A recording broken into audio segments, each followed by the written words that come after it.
For many decades, LIRR Port Jefferson Branch riders have been pushing for the electrification and double track of the line east of Huntington. This proposal was also mentioned in MTA's 20-year need assessment released earlier this year. However, the MTA gave the proposal a medium cost-effectiveness score, claiming that it will cost a lot of money to build while not receiving a high ridership. Today, I will be coming up with my own proposal of this project, along with some solutions to hopefully attract more riders. First, let's have a brief history lesson on the Port Jefferson Branch. The line first opened between Hicksville and Syosset in 1854. It was extended to Huntington in 1868 and to North Port Village later that year. The line was extended from a mile south of North Port Village to Port Jefferson in 1873.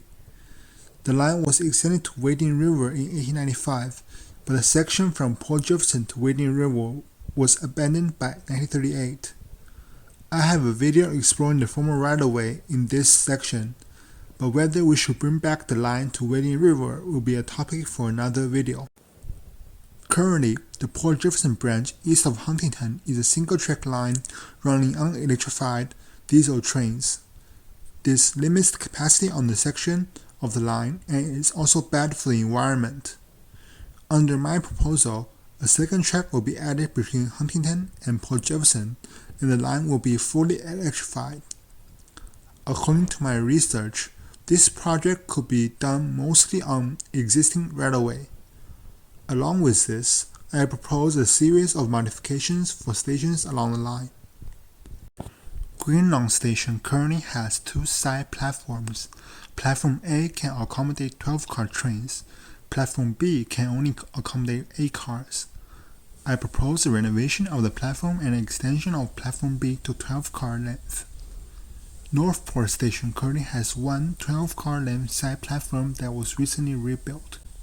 I propose a second platform across the current platform. Both the platform will be at 12-car length. Kings Park and Smithtown Station both have two 12-car length side platforms. I will propose a renovation of the platform at both stations. St. James Station has one 12-car length side platform. I will propose renovating the existing platform and adding a second platform on the other side of the tracks. Stony Brook Station has two side platforms and was renovated in 2018, so I don't think it needs another renovation. Finally, for Port Jefferson Station, there is currently only one 10-car length side platform, and this might limit its capacity as a terminal station. The station does have 3 siding tracks. I propose building a new platform and I have 3 plans.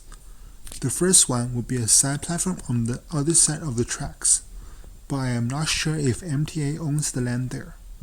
The second plan is to remove the southernmost 2 tracks to make space for the new platform. The third plan, which is my most desired one, would be to remove the middle 2 tracks to make space for the new platform. The third plan will give Port Jefferson Station one island platform and one side platform. The new platform will be 12-car length in all 3 of these plans, and all side platform will be renovated and extended to 12-car length. I am not 100% sure if any of these plans will work since the side tracks are sometimes used for freight trains, but I believe a second platform will be needed for Port Jefferson Station to be able to terminate and turn trains around frequently. I also came across proposals to relocate the station to another site. My feeling to it would be quite neutral. Now, let's talk about rolling stocks. The project will require a fleet of EMU trains to replace the diesel and double-decker trains currently running on the line. These trains could either be an added order of M9s or a new series of fleet. Currently, on weekdays, there are 20 trains in each direction on the Port Jefferson Branch. Direct trains to and from New York City are provided mostly during rush hours, and the other hours are mostly shuttle trains between Huntington and Port Jefferson. On weekends, there are 14 trains in each direction. Most of them are shuttle trains to and from Huntington. With the electrification and double track of the line, All trains will run directly to and from Penn Station, Grand Central, or Atlantic Terminal.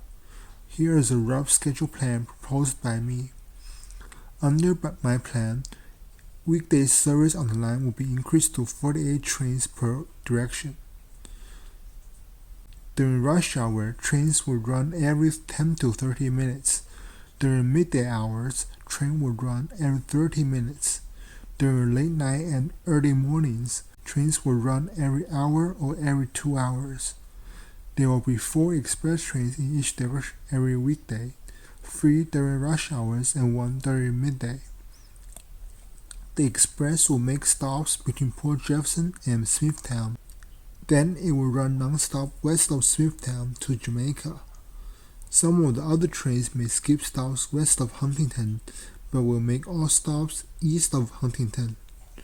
Trains will alternate between Penn Station, Grand Central, except late nights and early mornings, with limited rush hour trains to Atlantic Terminal.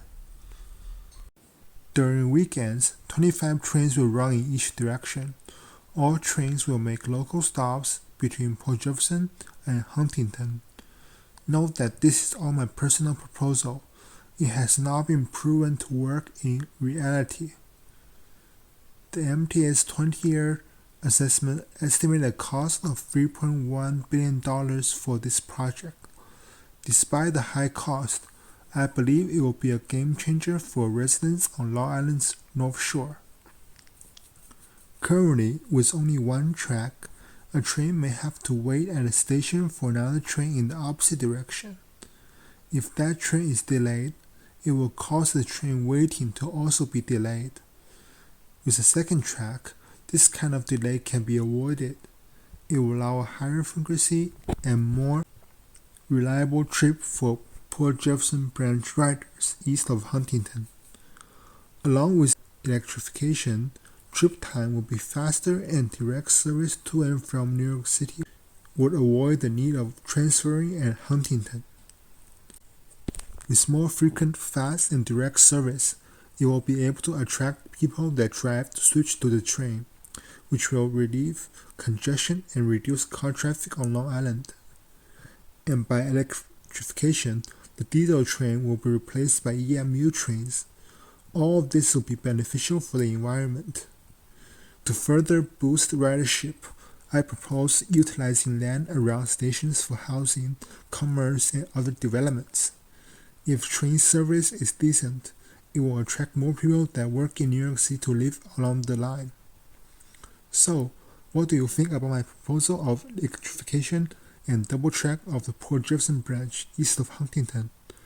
Do you think we need it? Share your thoughts in the comments. Thanks for watching and see you in my next video.